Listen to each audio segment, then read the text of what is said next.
अस्सलामुअलैकुम दोस्तों आज हम इस वीडियो में जानेंगे नोस्ट्रो अकाउंट और वोस्ट्रो अकाउंट के बारे में। तो सबसे पहले हम बात करते हैं नोस्ट्रो अकाउंट के बारे में। दोस्तों, नोस्ट्रो अकाउंट क्या होता है? जब कोई बैंक किसी भी दूसरे बैंक में फ़ॉरेन करेंसी का अकाउंट खोलती है तो उसे नोस्ट्रो अकाउंट कहा जाता है।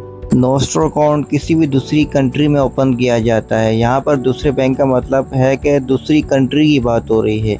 फॉर एग्ज़ाम्पल, अगर हम नेशनल बैंक ऑफ पाकिस्तान की बात करें तो नेशनल बैंक ऑफ पाकिस्तान अगर बैंक ऑफ अमेरिका में अकाउंट खोलती है तो उस अकाउंट को नोस्ट्रो अकाउंट कहा जाता है।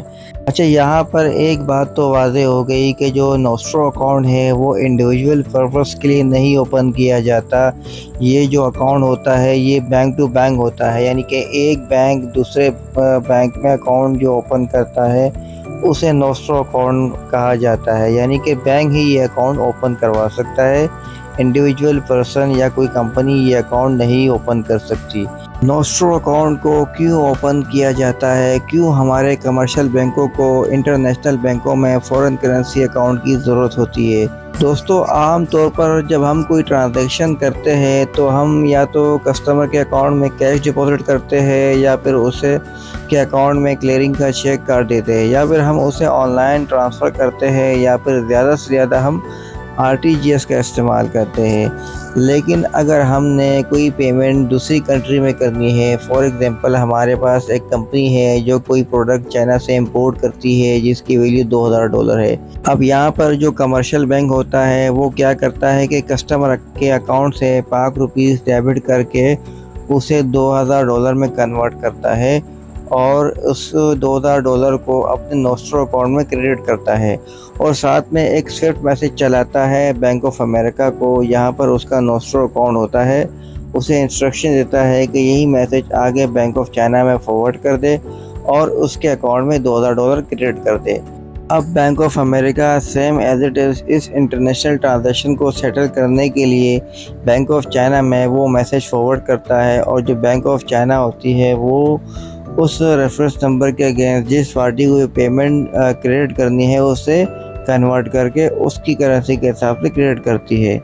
तो इसका मतलब ये हुआ कि जो नोस्ट्रो अकाउंट है उसको इंटरनेशनल ट्रांजैक्शन को सेटल करने के लिए इस्तेमाल किया जाता है और इस तरह bank of America national bank of Pakistan के नोस्ट्रो अकाउंट को $2000 से डेबिट करती है और जो बैंक ऑफ चाइना होता है उसके नोस्ट्रो अकाउंट को 2000 से क्रेडिट करती है एज पर इंस्ट्रक्शन।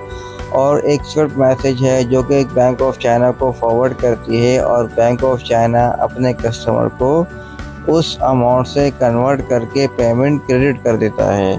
तो इन ट्रांजैक्शन को सेटल करने के लिए नोस्ट्रो अकाउंट का इस्तेमाल किया जाता है। अब हम जानेंगे वोस्ट्रो अकाउंट के बारे में। दोस्तों, नोस्ट्रो अकाउंट और वोस्ट्रो अकाउंट में कोई फ़र्क नहीं होता, बस यहाँ पर जो पॉइंट ऑफ व्यू है वो चेंज हो जाता है।